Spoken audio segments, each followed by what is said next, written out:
What is up, everyone? How is everyone doing out there today? Welcome back to Wildcat MTG, and welcome to a pre-release weekend for March of the Machine. March of the Machine is here. Set looks really awesome. There's some cards that I can't wait to talk about today, and today we are going to discuss the top 10 cards that I am most excited about. I want to spend a minute before we jump into the list here kind of talking about what that means.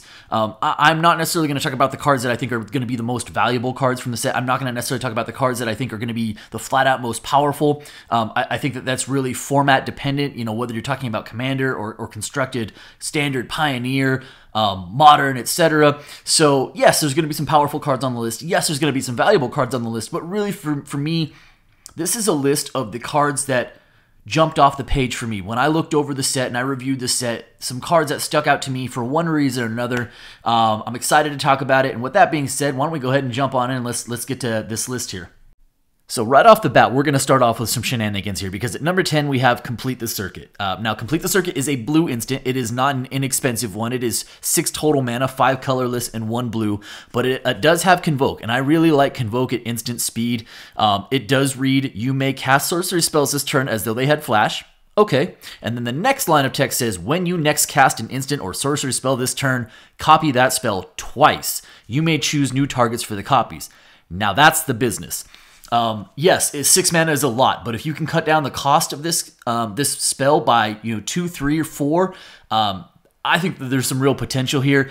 Immediately for me, I have a play style that when I play, I really like the idea of like sneak attacks, using a combination of spells that my opponents don't necessarily see coming, and this spell really magnifies that because when you cast a spell, even if your opponents are playing counter spells, they have to figure out, usually on their end step, whether or not to let this resolve, because if this resolves, then whatever spell comes down the pipe next, it's going to get cast twice. It's a cast trigger, so it's still going to get those extra copies even if they counter the spell that you cast, because it still gets 2 more cast copies. So to me, I mean, at peak value, you have enough creatures to convoke this and it's free or nearly free, and then you throw out a nice little at instant speed time stretch and just go ahead and take 6 turns. That's like the real living the dream Christmas land scenario. But even at like moderate like cost of, hey, can I get a draw spell that I'm now tripling, so I'm drawing triple the amount of cards? Or is there a direct damage spell where now I'm tripling the damage because I'm essentially getting 2 extra cast copies? I really like this card. I think that again, that Convoke and that instant speed gives this card a lot of extra flexibility. And yes, the mana value is high. Yes, you have to kind of even build around it. But in a Spell Slinger Commander deck, this is a card to me that just screams to my playstyle, because I really like cards that are sneaky, and this really fits that mold for me. Alright, so we're a little bit more grounded at number 9. Number 9 is Tribute to the World Tree. It is a green enchantment that costs 3 green mana to cast, and it says whenever a creature enters the battlefield under your control, draw a card if its power is 3 or greater. Otherwise, put 2 +1/+1 counters on it. Now, this is not really a unique effect for green. Green has a lot of enchantments that have some sort of ETB trigger of drawing you a card based off of a creature entering the battlefield, but most of those are at the power level 4 or greater in order to get that benefit of drawing a card, whereas Tribute to the World Tree is 3 or greater, which can be a pretty big difference, a pretty substantial difference. And the other big thing I really like about this card that it's just generating value for you is oftentimes with those other enchantments, if your creature isn't meeting that condition to draw you a card, it's also not giving you really any other benefit. Whereas with this enchantment, if it's not meeting that power level condition, you're adding 2 +1/+1 counters on it, which takes a 1/1 to a 3/3 or a 2/2 to a 4/4, which makes that creature a lot more formidable. So you're either getting efficiency of card draw off of it, or your creatures getting buffed, and that makes this card, like, I think to me, a lot more playable, a lot more desirable, so that even if you're playing a creature heavy deck that even is using, whether it's Birds of Paradise or Llanowar Elves or Mystic Elves or whatever it is to ramp out early creatures, those creatures with this enchantment on the battlefield don't feel like a dead draw later in the game, because they're still become a 3/3 or a 4/4 or something along those lines, and become, again, a formidable blocker or even attacker.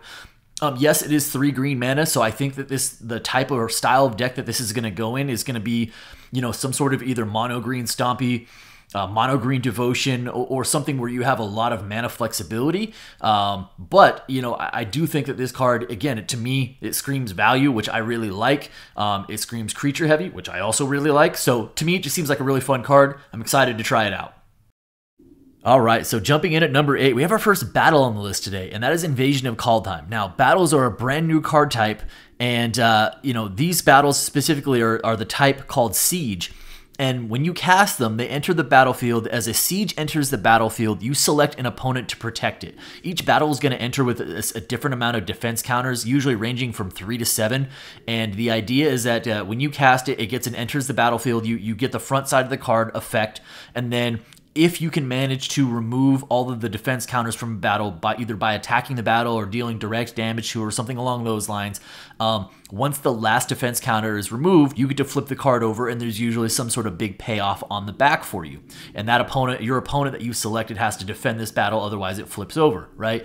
And again, being that we've never had this card type before, I think that these cards can be really tricky to evaluate because we don't know how they're going to interact with other permanents at this point. So I know the big payoff is flipping the battle over, but being that we don't really understand yet how often that's actually going to occur, I'm evaluating a lot of these battles based off of what the front side of the card does. And that's particularly what was really appealing to me about Invasion of Kaldheim.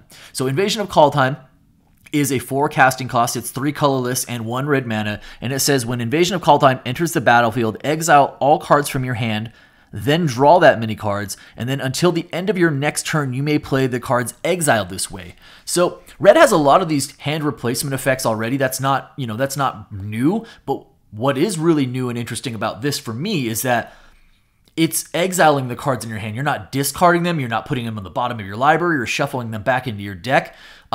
You're exiling, and you still get a whole other turn cycle until the end of your next turn to play those cards you exiled. And on top of that, you're getting to draw, possibly a new hand. So it's basically like doubling your hand size for a turn. If you have 4 cards in your hand, then you exile those and you draw 4 new ones, and you can still play the exiled cards. So obviously the value of your getting back off of your 4 mana investment is going to be basically, is going to be partially based off of what your hand size was. If you had 2 cards, it doesn't feel as great, but if you had 4, 5, or 6 cards, and then you get to draw 4, 5, or 6 cards and still play those other cards, there's a lot of value there. On top of this, with only 4 defense counters, that's actually a pretty reasonable amount that we've seen for these battles, which makes it a little bit easier to flip. And on the flip side of this card, it's actually got a really cool effect. So it becomes an enchantment, and it has an activation of discard a land card, and it turns into Pyre of the World Tree. So Pyre of the World Tree deals 2 damage to any target, right? So, you're getting a land discard to get direct damage in, and then on top of that, whenever you discard a land card, exile the top card of your library. You may play that card this turn. So you get to flip the card over. You have an ability to deal direct damage, and then you still get to get a card off the top. It's kind of giving you extra hand advantage. To me, the front side of the card alone makes it worth it because, again, it's basically doubling your hand size, which is fantastic. Getting to draw fresh new cards and still be able to have access to the other cards in your hand for a previous turn. I'm not sure where this card is going to see play, but I would be surprised if this card doesn't see play in multiple formats. I'm excited about it. I definitely intend to throw it a couple decks. And Invasion of Kaldheim, first battle. Okay, so next up at number 7, I have Heliod the Radiant Dawn. And Heliod is 4/4/4/4. It's 2 colorless and 2 white mana on that 4/4 body, which is a pretty well-costed power toughness ratio to mana value ratio for modern Magic.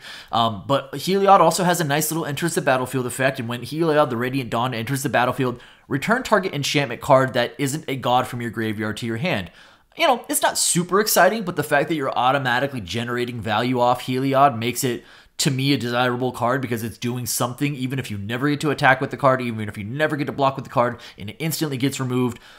Just by it entering the battlefield, it's generating some value to you, which I think is nice. But the exciting part for me isn't that.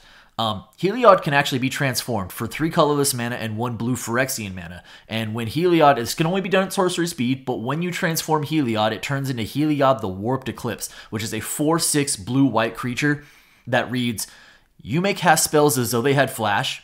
That's really good. And then spells you cast cost 1 colorless mana less to cast for each card your opponents have drawn this turn. So giving you some advantage for when your opponents are drawing cards. So it's giving your cards and all the cards you play flash. So even if your opponent is just drawing their normal 1 for turn on their turn, you can play spells and now you're getting a 1 colorless mana discount on it. This to me And on top of that, if your opponent is one of those that likes to draw lots of cards, then it's helping really reduce the casting cost of your spells, which is helping you pump out more spells. To me, this card is really, really cool. I like the build of it. I like the composition of it. Again, I like that on the front side you're getting a 4 for a 4/4 that's also generating value just by getting an ETB. But 3 mana and a blue Phyrexian mana is not very hard to transform. You might not be able to do it the turn it enters the battlefield, but certainly you can do it when it comes back to your turn. The fact that it's actually fairly easy to transform and doesn't really have any other conditions to that, to me, makes this card very appealing. Again, 4/6 body is not easy to get off the battlefield, and the upside of being able to have flash spells and getting discounts on those spells is massive. Really like this card. Can't wait to throw it into some decks. Heliod, the Warped Eclipse, man, and the Radiant Dawn. Cool card. Alright, so coming in at number 6 is my second battle from my list, and that is Invasion of Chandelier. Invasion of Chandelier is a 5 casting cost, that's 3 colorless and 2 green battle, and when it enters the battlefield, return up to 3 target permanents from your graveyard to your hand. So again, just kind of evaluating the front side of these battles and what they do when they enter the battlefield.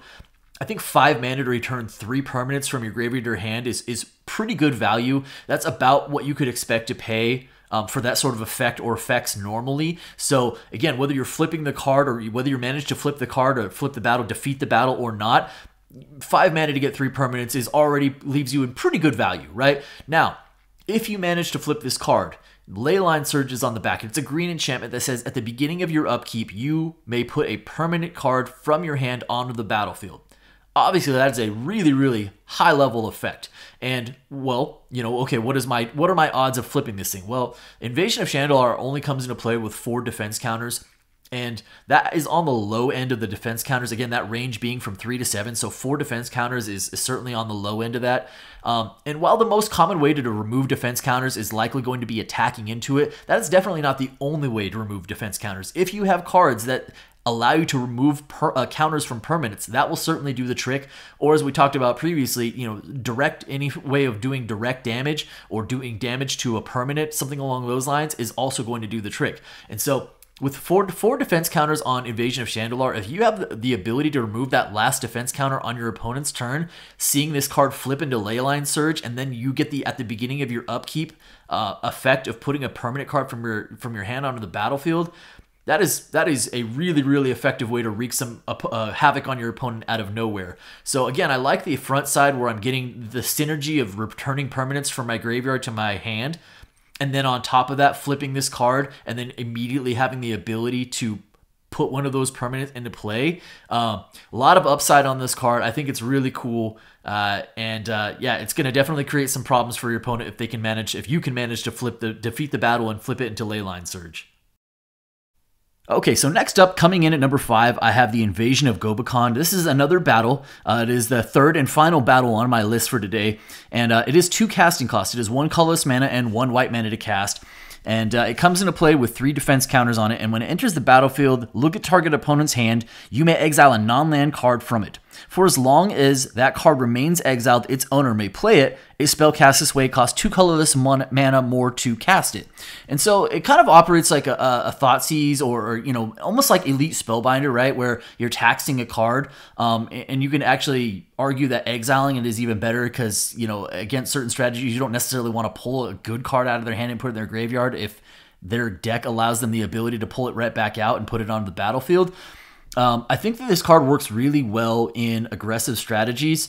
And when I mentioned it, it has 3 defense counters, which is one of the lower defense counter battles out there. So it's a little bit easier to flip. And when it does flip, it flips into a white enchantment named Light Shield Array, which reads, at the beginning of your end step, put a +1/+1 counter on each creature that attacked this turn. And you can also sacrifice Light Shield Array as an activated ability. Creatures you control gain hexproof and indestructible 1 to turn. So a couple of things I like about this card is, one, I talked about the taxing, getting a key piece of either removal or a combo piece out of your opponent's hand and adding attacks to it, which you're then trying to hopefully get in under them by getting in on, getting some damage points in. And so what I like about this is when you manage to flip it, you're also getting almost like an instantaneous return on value, right? Because it's an end step trigger. So if you attack into the siege and you are able to defeat the battle, then you flip it and you're getting a bonus to those attackers at the beginning of your next end step. So that very same turn. Additionally, I like that when it flips for no mana investment, you can just sacrifice it at any time to give your creatures hexproof and indestructible. I think this card is going to see some play probably through a couple of formats. I think it's a really neat card. White getting a chance to peek at someone's hand and then tax that card, I think has really nice benefits to it. So I think this is actually a card that's probably going to see play in multiple formats. Next up at number 4 is a card that I'm actually really excited about, and one of the things we're getting from March of the Machine is another cycle, another round of the Praetors. Except for this time, it feels like we're getting the Praetors in like their true form or in their base form, because each of their card names is just the name of the Praetor. It's just Urbask and Vorinclex and Shieldred. There's no fancy titles or anything like that behind that. So again, it kind of feels like we're just getting their base form, right? And for once, I feel like Urbask might be the Praetor. They're all very good. They all have really cool effects, and they flip, and all of them flip and transform into a different saga that does a bunch of nutty things. But I think Urbask is probably the most interesting front side to me, and I also think it's probably one of the easiest to actually transform. So let's talk a little bit about the front side first. So Urbask is 4 for a 4/4. That's 2 colorless mana and 2 red mana. It does have first strike, so you're getting 4/4 first strike for 4, which is already good in its own right. Additionally, whenever you cast an instant or sorcery spell, Urbask deals 1 damage to target opponent, and you add a red mana, which is really, really important. We've seen Burgi do a lot of strong things, so having that text on there where you're adding a red mana for casting instant or sorcery spell, I think is going to play really well. In order to transform Urbask, it's 1 red mana and then exile it, return it to the battlefield transformed under its owner's control. Activate only as a sorcery and only if you've cast 3 or more instant or sorcery spells this turn. I know 3 or more instant or sorcery spells in a turn seems like quite a bit, but I also remember Arclight Phoenix coming out of Guilds of Ravnica, which also has a condition, and you can pull it out of the graveyard and put it onto the battlefield if you've cast 3 or more. And I remember thinking that card wasn't very good. When it first came out, I kept opening boxes and I was telling my friend, I keep pulling this stupid Phoenix as a mythic. And I was super wrong about that card. It actually ends up being very, very good. And so Urbask, I mean, we've seen a card in the past that can quite frankly, very easily, especially when you're getting a 1 mana rebate on instant or sorcery spells that you're casting with Urbask, I think it's actually going to be pretty easy to flip, and it's not mana intensive at all. So what happens when you transform it? So it transforms into a saga called the Great Work, and on the first chapter of the saga, the Great Work deals 3 damage to target opponent, and each creature they control. Chapter number 2 is create 3 treasure tokens, and then finally ends with until end of turn you may cast instant and/or sorcery spells from any graveyard. If a spell cast this way would be put into a graveyard, exile it instead, exile the Great Work, and then it of course transforms and it flips back into Urbask. So it doesn't go away. The Praetors just cycle over and over again. They go through their saga phases back to their base form, if you will. And so when it leaves, and you can train, it's gonna flip at the end of the turn, and then it's going to turn right back into Urbask. So any of those instant or sorcery spells that you cast from any graveyard, you're going to have your Urbask back on the field. So you're going to be getting a 1 mana return back on them, and dealing 1 damage to your opponent for each one. And on top of that, it allows you basically to retransform it. I think that is going to be really key. It seems like it has a lot of combo potential to it. I think Urbask is incredibly strong. So I'm interested to see what real deck builders do with it, because I think it's a pretty powerful card. At number 3 on my list is a card that's being talked about a whole lot, and I think for good reason, and that is City on Fire. It is a red enchantment that says if a source you control would deal damage to a permanent or player, it deals triple that damage instead. Now, this is a heavy red spell. It's an enchantment, and comes with a heavy casting cost of 8 mana. That's 5 colorless and 3 red mana. But it does have Convoke, which means that you can use your untapped creatures as a way to sort of cheat this out a little bit quicker. And we have another red enchantment that functions very similar, and that's Fiery Emancipation. It came out of Core 2021. I think it's 6 mana, and it also triples the damage instead. So you have 2 now independent red sources. So if you like Commander, now you have redundancy. But to me, this card plays a little bit different than Fiery Emancipation, again, because of that Convoke, that ability. This card screams to me that it wants to be able to use tokens as a way in a go-wide to cheat this thing into play for free or very close to free, at least getting a heavy discount on it. it. And once you have a card in play, any card in play that's going to take your sources of damage and triple that damage, boy, look out. To me, I gotta admit, there's a version of me that really wants to see this and Fiery Emancipation on the battlefield at the same time, just so I'm dealing times three with all of my damage. That is me living the dream. So that is something I will be personally working towards, is having a deck that has both of those things in play at the same time. Yeah, really excited about being able to try this one out. So one of the other things that we're getting from March of the Machine are these team-up cards. And at number 2, I have Thalia and the Gitrog monster. So like thematically, this is A+ material. I love the idea of the Phyrexians are going around and invading the different planes of the magic universe, right? And you have famous characters from the same planes that are teaming up to defend their plane from the invasion of the Phyrexians. And for this particular card, this particular team up, we have Thalia and the Gitrog monster. It is a really, really wonderful, interesting, and I think very good card. So it is 4 for a 4/4. That is 1 colorless, 1 white, 1 black, and 1 green mana. It also comes with First Strike and Death Touch, so i.e. basically unbeatable in combat. And then you may play an additional land on each of your turns. Seems good. Creatures and non-basic lands your opponents control enter the battlefield tapped. Seems really good. And then whenever Thalia and the Gitrog monster attacks, sacrifice a creature or land and then draw a card. This card checks so many boxes on the power level, right? So 4 for a 4/4, properly costed, First Strike and Death Touch. Basically unbeatable in combat. You can play an additional land on your turn, and your opponent's creatures and their non-basic lands, because who plays non-basic lands comes into play tapped. And then on top of that, if you get to a combat, if it's not removed from the battlefield, and if you get to swing with this bad boy, man, the Thalia and the Gitrog monster come and you sacrifice a creature land and you're drawing cards. It is doing so many wonderful things. This card is really, really cool.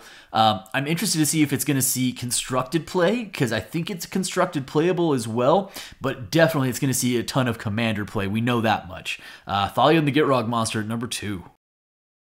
And finally, the number 1 card that I'm the most excited for in March of the Machine is Galta and Maverick. And, listen, I'm going to be honest, I don't know if this card is actually any good, but I do kind of love it. It is 7 mana, that's 3 colorless, 2 green, and 2 white for a 12/12 trample legendary creature, dinosaur vampire.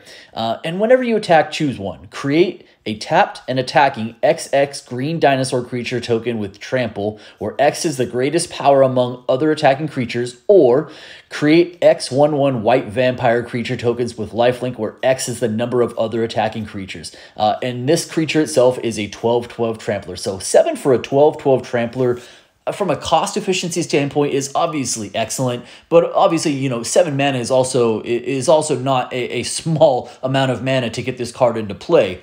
One of the things I do enjoy about it that I think is subtly very good is it just says whenever you attack, choose one. A lot of cards require the creature, in order for the creature's trigger to happen, the creature itself has to be attacking. That is not the case with Galta and Maverick. It just says whenever you attack, choose one. So you've got versatility. If this thing hits the battlefield and you already have an established board that you can swing with, you then have an ability to get a XX dinosaur creature with trample that is coming into play with the power equal to other attacking creatures. Or you can go wide and create a number of 1/1 white vampire creatures with lifelink.